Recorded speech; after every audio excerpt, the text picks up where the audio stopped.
আপনার মন্তব্য ঘিরে, এই যে সংবিধান নিয়ে আপনি মন্তব্য করেছেন, হিন্দু রাষ্ট্র নিয়ে মন্তব্য করেছেন, তা নিয়ে একেবারে চাঞ্চল্য সৃষ্টি হয়েছে। এই বিষয়টা কি ঘটেছে, আপনি একটি চ্যানেলে সাক্ষাৎকার দিয়েছিলেন, সেই বিষয়ে জানবো। হ্যাঁ, জয় শ্রীরাম সঙ্গীতা। দেখো, বেসিক্যালি আমি তো সংবিধান মানি না, একথা কোথাও কখনো কিছু বলিনি। হ্যাঁ, আমি সংবিধান নিয়ে যেটা বলেছি সেটা কোড আনকোড এটাই যে আমি সংবিধানটা পরিবর্তন চাই, আমি সংবিধানের সংশোধন চাই। 1976 সালের আগে কিন্তু এই যে ধর্মনিরপেক্ষ, মানে যে কথাটা হচ্ছে সিকিউলার, মানে যেটা নিয়ে বেসিক্যালি এরা আমার মন্তব্যটাকে ভাইরাল করে অ্যাটাক করছে এবং আমার উপর থ্রেট দিচ্ছে, বেসিক্যালি এদের বক্তব্য হচ্ছে যে সিকিউলারটা, আমি বলেছি যে সিকিউলার জায়গাটা পরিবর্তন করা দরকার, সিকিউলার জায়গাটা আমি মানতে পারছি না। তাহলে আমি ব্যক্তিগত পলিটিক্যালি বলো বা আমার যেটা গণতান্ত্রিক মানে ডেমোক্রেটিক ধরো একটা ভয়েস, আমার সেই ভয়েসটা আমি শুধুমাত্র রেজ করেছি, তার বাইরে কিন্তু কিছু নয়।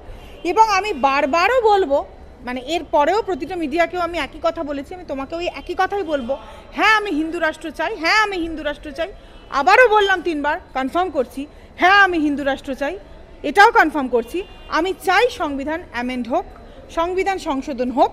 1976 সালের পরে 42nd অ্যামেন্ডমেন্ট মানে 42nd সংশোধনের মাধ্যমে এই যে সিকিউলার কথাটা আমাদের সংবিধানে আসে, তার আগে কিন্তু ছিল না। এবং সংবিধান বহুবার অ্যামেন্ডমেন্ট হয়েছে, যেহেতু হয়েছে আমি সেই লিগাল প্রসেসের মাধ্যমেই বলেছি যে সংবিধানটাকে আমি চাই অ্যামেন্ড করা হোক এবং আইন মোতাবেক সেটাকে সংশোধন করা যদি হয়, তাহলে আমরা সিকিউলার জায়গায়, যদি আমাদের একটা হিন্দু রাষ্ট্র হয় তাহলে রুল অফ লটা এস্টাবলিশ হবে। এবং হিন্দু রাষ্ট্র মানে কিন্তু কোথাও আমি এটা বলিনি যে সেখানে মুসলিম, শিখ, পার্সি, জৈন, বুদ্ধ কেউ থাকতে পারবে না।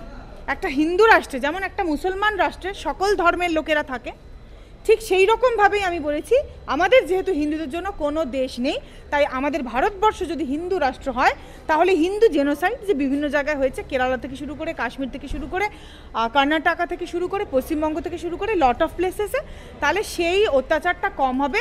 হিন্দুদের জন্য একটা দেশ থাকা দরকার। আমাদের ভারতীয় যে ভাবধারা, আমাদের যে ভারতের যে মনস্কতা, সেই জায়গাটা যেন বজায় থাকে এবং সেখানে সকল ধর্মই থাকবে। কোনো ধর্মকে এই দেশ ছেড়ে চলে যাওয়ার কথা, কোনো ধর্মকে এই দেশ থেকে বিতাড়িত করার কথা বা কোনো ধর্মের কোনো লোকের প্রতি কোনো ইল্লিগাল, কোনো অসাংবিধানিক বক্তব্য আমি রাখিনি।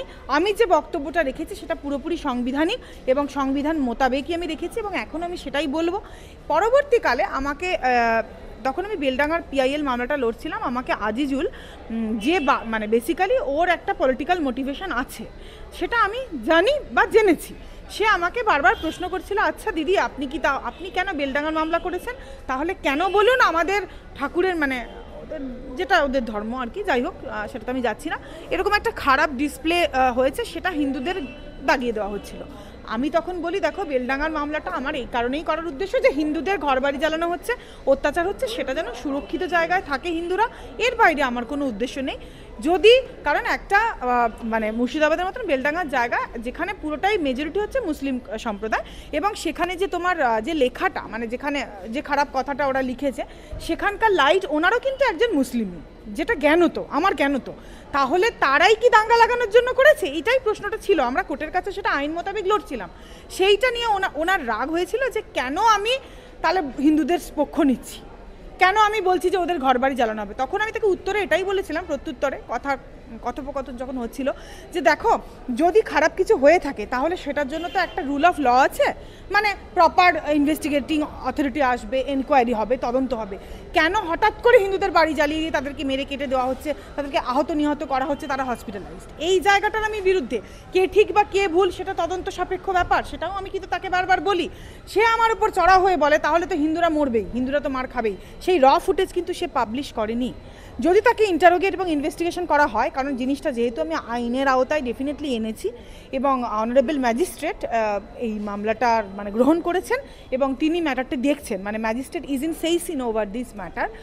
তো এবং আমাদের দেশের রাষ্ট্রপতি থেকে শুরু করে মাননীয়া দ্রৌপদী মুর্মু মহাশয়া, মাননীয় আমাদের প্রাইম মিনিস্টার তথা অবশ্যই স্বরাষ্ট্র মন্ত্রকে আমি পাঠিয়েছি এবং আমাদের চিফ জাস্টিস অফ ইন্ডিয়া আমাদের মাননীয় শ্রী সঞ্জীব খান্না মহাশয় স্যার, সকলকেই আমি এই জিনিসটি দেন যেদিন আমার ভিডিওটাকে মানে ওটাকে ম্যানিপুলেট করা হয়। এবং সবচেয়ে বড় গুরুত্বপূর্ণ কথা হচ্ছে, যখন উনি প্রত্যুত্তরে ওই আজিজুল আমাকে একে নিউজের সাংবাদিক আমাকে এটাই বলেন, আপনি কি তাহলে দিদি এটা বলছেন যে এই যে তৃণমূলের যারা শাসক দলের নেতারা তারা সংবিধান মানেন না, বা তারা বলেন যে আমরা আম্বেদকর কাউকেই চিনি না? তখন আমি উত্তরে এটা দিয়েছিলাম, হ্যাঁ তারা এটাই বলবে যে আমি আম্বেদকর কাউকে চিনবো কেন, আমি সংযুক্ত সামন্তকেও চিনবো না। তাহলে আমার এই কথাটা দেখা যাচ্ছে ভিডিওতে, এই যে আমার বক্তব্যটা, তাহলে তুমি দেখবে বক্তব্যটা দেখলে যে কেউই বুঝবে নিবে ওটা কিন্তু র ফুটেজ না, ওনার প্রশ্নগুলো কিছুই নেই। উনি যা যা বললেন হিন্দুদের বিপরীতে, হিন্দুদের মারার কথা, ওনার কোনো প্রশ্ন নেই, শুধুমাত্রই আমার যে উত্তরটা, আমার আনসার অনলি সেইগুলোই কিন্তু হাইলাইট করে দেখানো হয়েছে। তাহলে কোন প্রশ্নের উত্তরে আমি কি মানে কোন প্রশ্নের বিপরীতে আমি কি উত্তরটা দিলাম সেটাই যখন থাকলো না, পুরো কথোপকথনটা রিয়েল ভিডিও যখন নেই, শুধুই মানে আমার বক্তব্যটাকে নিয়ে একটা সাম্প্রদায়িক দাঙ্গা লাগানোর চেষ্টা করা। দেখো আমার কথা হচ্ছে, আমি সবসময় পলিটিক্যালি কারেক্ট আমি সেটা বলছি না, আমার কাছে আমি পলিটিক্যালি 100% কারেক্ট। অন্য আরেকজন মানুষের কাছে হতে পারে সে চায় মুসলিম রাষ্ট্র হোক, কিন্তু তার সেটা বলার স্বাধীনতা আছে। হতে পারে আরেকজন চায় যে সিকিউলারটাই থাকুক, এটাই উচিত, সেটাও ঠিক, আমি বলবো তার গণতান্ত্রিক ভয়েস। কিন্তু তার মানে এটা নয় যে আমার গণতান্ত্রিক ভয়েস করা, এই যে হিন্দু রাষ্ট্র করা হোক এটা আমার গণতান্ত্রিক ভয়েস, সেটার জন্য আমাকে ধর্ষণের থ্রেট দেওয়া, আমার ওপর অ্যাটাক, আমাকে মানে কোন লেভেলের অ্যাটাক হয়নি, আমাকে ফোনেও আমার কাছে সমস্ত কল রেকর্ডিং ডিটেলস আছে। এবং সাকিরুল ইসলাম যেটি বলছেন বারবার করে যে আমরা দেখাবো যে বিজেপি কিন্তু এইগুলো করছে, বিজেপির এটা এজেন্ডা, সেই জিনিসও আমি অবশ্যই মাননীয় কোর্টে প্লেস করেছি থ্রু পেন ড্রাইভ, অরিজিনাল সমস্ত ভয়েস মেসেজ, সেগুলো তারা CFSL টেস্ট করবে, তারা যা আইন মোতাবেক যেটা করার মানে আমি যা এভিডেন্স দিচ্ছি আমার দেখে নেবে সেটা।